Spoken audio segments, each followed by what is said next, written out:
We've got the industry partners who have the needs. We've got the academics and the national labs who have the technical expertise.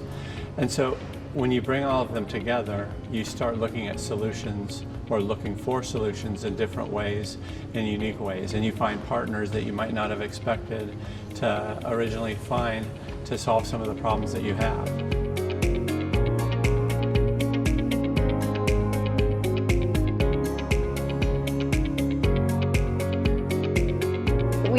John Deere really appreciates working with REMADE. It gives us access to resources and industry partners that really help us advance our industry.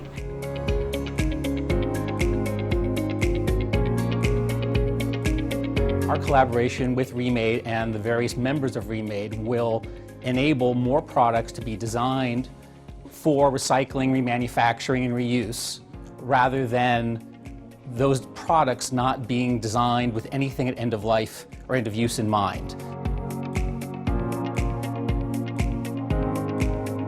More and more people are getting engaged in recognizing the need for a circular economy, and that's further driving all the new developments that are needed. So it's not only having the industry backing, but governmental funding and just the community and people starting to realize how important it is and really applying that to their lives. REMADE is in a unique position where you have this sort of collection of industry members and academic members and really trying to solve problems that are beyond themselves.